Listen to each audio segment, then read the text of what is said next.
अस्सलाम वालेकुम नाज़रीन, मैं हूं आसिम खान और आप देख रहे हैं BBN चैनल। आइए देखते हैं आज की टॉप 10 न्यूज़।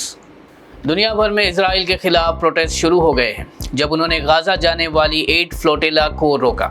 इस फ्लोटिला में 44 मुल्कों के 500 से ज़्यादा वॉलंटियर्स के साथ एनवायरमेंटलिस्ट ग्रेटा थनबर्ग और फॉर्मर मेयर आदा कोला भी शामिल हैं। इजरायली नेवी ने फ्लोटिला को समुद्र में रोका और तमाम जहाज़ों को कब्जे में ले लिया। इस एक्शन के बाद दुनिया भर में शिद्दत से तनकीद और डेमोन्स्ट्रेशन का सिलसिला शुरू हो गया है। रूसी सदर व्लादिमीर पुतिन दिसंबर में भारत का दौरा करेंगे और पीएम मोदी के साथ 23rd एनुअल समिट में मिलेंगे।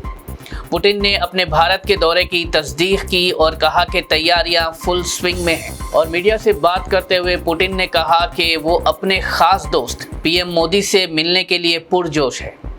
ये विजिट रशिया और भारत के स्ट्रैटेजिक पार्टनरशिप को मजबूत करने का इशारा है।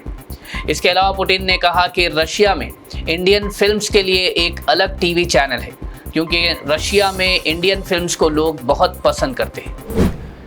टेस्ला के CEO इलॉन मस्क ने अपनी नेट वर्थ को $500 बिलियन तक पहुंचाकर एक नया रिकॉर्ड बनाया है, जिससे उन्हें दुनिया का पहला हाफ ट्रिलियनेयर बनने का दर्जा मिल गया।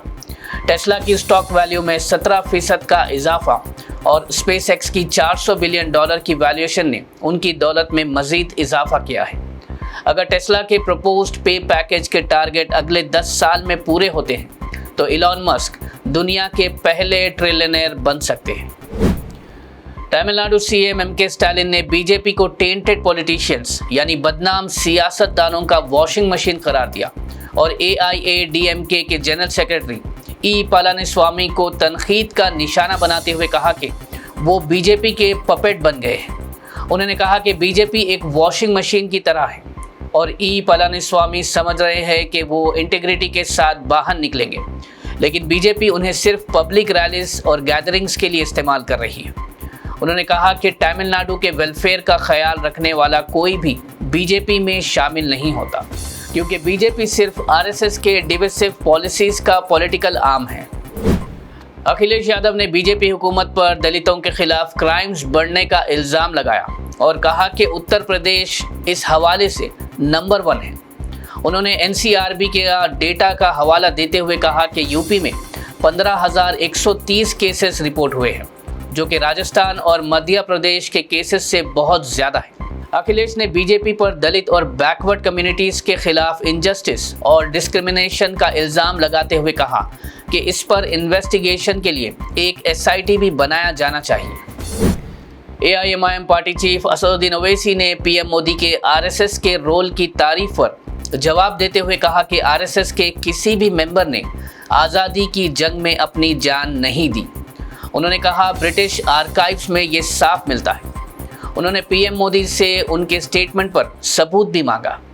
असद ओवैसी ने RSS मैगजीन ऑर्गेनाइजर के 14 अगस्त 1947 और 23 नवंबर 1949 के आर्टिकल्स का भी जिक्र किया, जिसमें RSS ने ट्राइकलर फ्लैग और कॉन्स्टिट्यूशन को चैलेंज किया और मनुस्मृति को फॉलो करने का हवाला दिया, जो कि हिंदू भाइयों के हक में भी नहीं था। हैदराबाद में गोलकोंडा फोर्ट और कुतुब शाही टॉम्ब्स के बीच केबल कार प्रोजेक्ट को हुकूमत से मंजूरी मिल गई है। ये प्रोजेक्ट HMDA के जरिए PPP मॉडल पर बनेगा और इस प्रोजेक्ट की लागत 100 करोड़ रुपये है। इस 1.5 किलोमीटर लंबी केबल कार से दोनों हिस्टोरिक साइट्स आसानी से कनेक्ट होंगी, जो टूरिस्ट के लिए ट्रैवल को आसान और फास्ट बनाएगा। ये प्रोजेक्ट हैदराबाद को हेरिटेज टूरिज्म का सेंटर बनाने में भी मददगार साबित होगा। हैदराबाद के फलकनुमा एरिया में नया पैरेलल रोड ओवर ब्रिज आज इनॉग्रेट किया गया। इस ब्रिज के बनने से एरिया के लोगों को ट्रैफिक जैम से छुटकारा, वक्त की बचत और महफूज रास्ता भी मिलेगा। इस ब्रिज का इफ्तिताह transport minister Poonam Prabhakar, AIMIM party chief Asaduddin Owaisi और GHMC मेयर विजय लक्ष्मी के हाथों अमल में आया। ये प्रोजेक्ट साउथ हैदराबाद के लिए एक अहम डेवलपमेंट माना जा रहा है। हैदराबाद में इंतजार शुदा नए उस्मानिया जनरल हॉस्पिटल बिल्डिंग का तामीरी काम आज दशहरे के दिन शुरू हो गया। इस प्रोजेक्ट को mega engineering and infrastructures limited company 30 महीने में मुकम्मल करेगी। ये प्रोजेक्ट गोशा महल स्टेडियम की ज़मीन पर बनाया जा रहा है, जहां से पुराने उस्मानिया हॉस्पिटल को शिफ्ट करके एक नई 12 मंजिला मॉडर्न फैसिलिटी में तब्दील किया जाएगा। इस नए अस्पताल में 2000 बेड्स, 29 मेजर और 12 माइनर ओटी, रोबोटिक सर्जरी और ऑर्गन ट्रांसप्लांट की सहूलत भी होगी। हैदराबाद में दुर्गा आइडल के विसर्जन के लिए मजबूत सिक्योरिटी देखी गई। 200 से ज़्यादा आइडल्स उपुगुड़ा, लाल दरवाज़ा, गौलीपुरा, फलकनुमा, छतरीनाका और चंद्रायन गुट्टा से कल विसर्जन के लिए निकाले जाएंगे।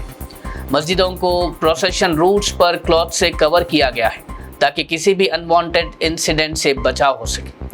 साथ ही पुलिस, रैपिड एक्शन फोर्स और task force teams procession routes पर तैनात रहेगी और इलेक्ट्रोक्यूशन और अनवांटेड इंसिडेंट से बचाव के लिए प्रिवेंटिव मेजर्स लिए गए हैं।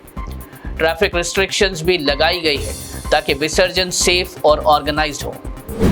नाज़रीन, ये थी आज की टॉप 10 न्यूज़। देखते रहिए BBN चैनल। मुझे दीजिए इजाज़त। अल्लाह हाफिज़।